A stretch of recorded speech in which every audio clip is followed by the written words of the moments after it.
everyone, welcome back to another episode of our Zoom interview series as part of LGBT History Month. My name is Adam Tipping and I'm the founder of Wolds Pride. Now, during our interviews, we are talking to a variation of people from the LGBTQIA plus community. And today I have got another one of my dear friends I've known for many years. She works in theatre, TV, what hasn't she done, pretty much? And her name is Sophie Ross. Hi, Sophie. It's coming. Yay!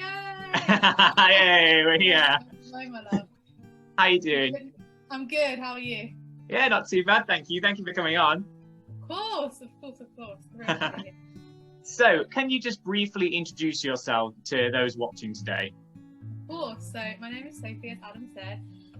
I work in the social media digital world across TV and theatre, and I have done so for probably about the past 4 or 5 years. Pretty much as soon as I finished uni, I have a degree in broadcast journalism, and that's kind of like my little world, the digital world. But yeah, that's me in a nutshell, really. Yes. And there's so much more, but that's basically what I do. Yeah, in a nutshell. And of course, you are a fabulous ally to the community, to myself and lots of other people here in London. All the love, Fantastic. Yeah. So we've known each other for probably about 3 or 4 years now, I'd say. Yeah, I think we met in 2017. I want to say it was that year. Gosh, so it'll be 4 years this year. Crazy, mad. That is, yeah, yeah. But ever since we met, you have been very busy, like you said, working with X Factor and all these other fabulous shows. And you've also created your own project called the Digi Creative. And you've also written your own book and published your own book called Dear Audience, which is fabulous. I make a cheeky little cameo in it, which is lovely. But do you feel it is important to make sure you've got a diverse inclusion of the LGBTQIA plus community within your work? Oh my God, absolutely. And I'm actually thrilled that so many of the clients that work for us are very inclusive to that. And, you know, they showcase so many people, whether it is in that community, race, gender, everything. And I'm thrilled that we're able to work in that and be a part of that, because we would be so boring otherwise, let's be honest. Like, hello. But it's so important. I mean, who doesn't want to see themselves represented in whatever way? You know, that was what our sole focus was with Dear Audience, was that there were going to be loads of photos in there, and I wanted everyone to look in the book and be like, that person's like me, or you know, there's someone in there that represents me. And I think for us it was meant to be to inspire people to look at these job roles and be like, okay, well, if they're doing it, I can do it. And I wanted to create that kind of inclusive environment, and I want to do that through my whole life and through anything that I work on. So I'm very happy that everything that I have worked on so far has been able to allow me to do that. But it is that key importance of everything that we do. 100%. Yeah, I think you succeeded in doing that. I think looking back at the book, there is that diversity. There's that there is someone for everyone to look up to, and that is relatable for them. So I think you really did that beautifully. So congratulations on that for a start. And of course, everyone wants to. I know, we've got every West End Wendy and performer across the country in there. It's fabulous. So moving away from your own work, if we look at modern day pop culture and such as live theatre, for example, we're both very familiar with live theatre. Do you think there is enough LGBT representation within new writing and new musicals, plays? I think definitely more so in the past couple of years, which shows like the prom. The prom was a massive game changer for like Broadway community and stuff, having like, you know, a lesbian couple at the forefront of the whole storyline and talking about them. And there's another show called Prom Queen, which is also very similar. In London. Yeah. I think we went to see it together, didn't we? We went together. So I think definitely more so in the past couple of years. I think it's definitely lacked before that. And that goes with like loads of things. But I think people now are kind of, new writing is emerging, especially from 2020, because I feel like in lockdown, people started to be a bit more creative with their writing, and taking those leaps of faith and telling the stories that need to be told that probably weren't being told before. And also those that don't need to be told. If you look at TikTok and the Ratatouille musical, and now there's a Bridgerton musical. Everything. Like, you could literally have any concept, any idea you want to go on TikTok. That is where a lot of these musicals are now emerging from, which is amazing, because it opens up this platform to so many people who are seeing these, you know, these things. Like, some people that are interested in the Bridgerton musical haven't even seen the show.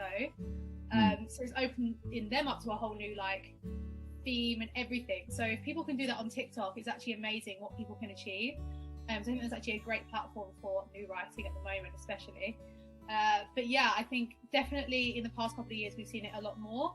And hopefully, you know, that has now opened the gateway for that kind of stuff to continue. Because there's no point taking the steps forward if we're just going to keep going back. Yeah, I hope so. I mean, I think we all really hope so. And it's like, The Prom is a really good example, because obviously now it's on Netflix. It got released over Christmas.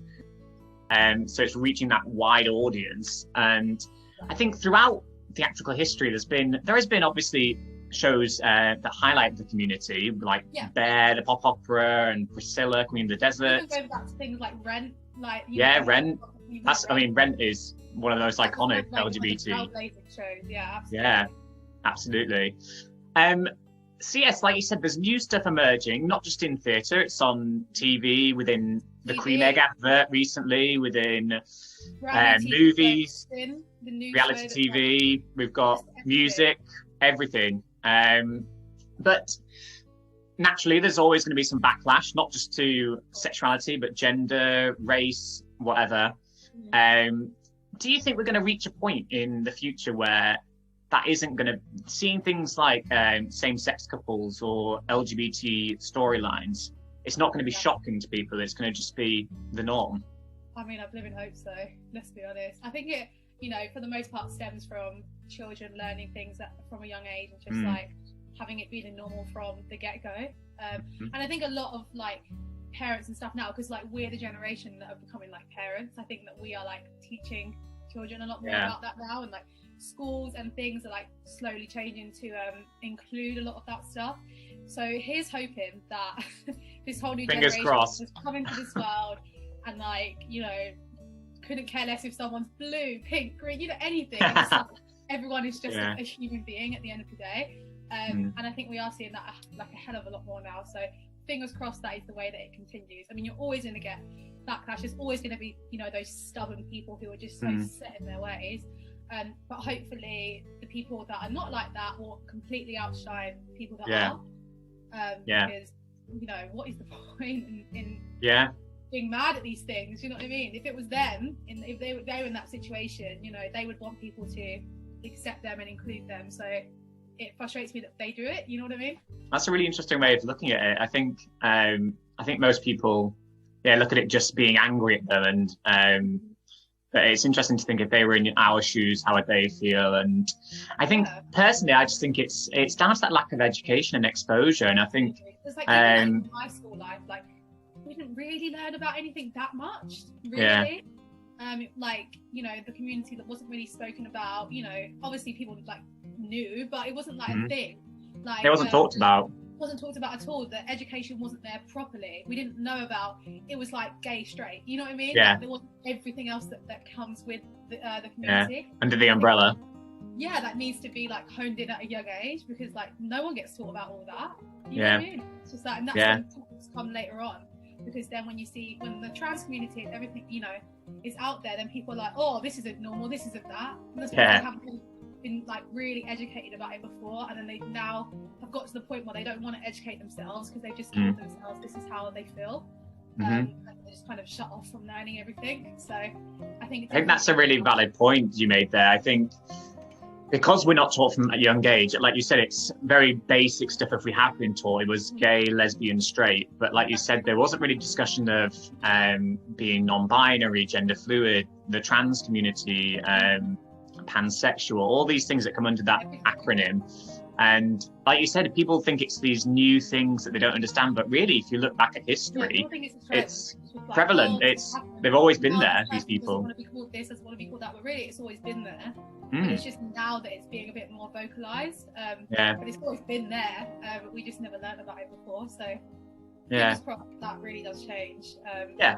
I think it will. And I really think it will, which is fantastic.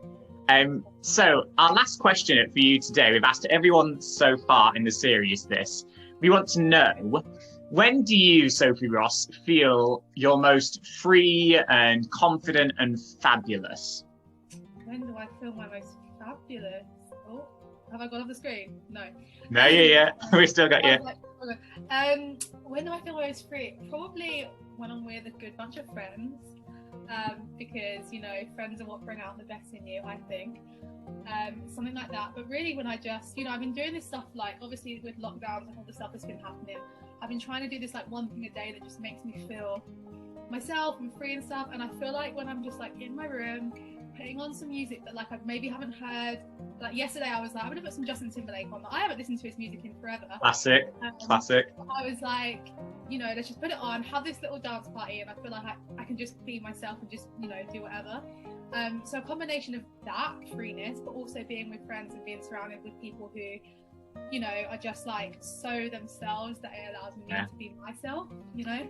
A place where we can all just be free in the club, living our best life. Oh gosh. One day, hopefully we can go back to normality in those bars and those fab nights out. Oh, fantastic. Thank you so much, Sophie. Now, before you go off, do you have any social media tags, personal or business accounts that we can follow you on? All the tags. Well, my normal handle is @SophieRoss, so you can follow me over there. And the business is Digi Creative, so either or. But all of the stuff is in my bio anyway, so if you go to Sophie Ross, you'll find me. Fantastic. And we've got Dear Audience on there as well, on your personal, which you can follow as well. Keep up with all the projects, all the things. Thank you so much for today, Sophie. I'll see you later. Love, love, love. All the love. Bye. Bye.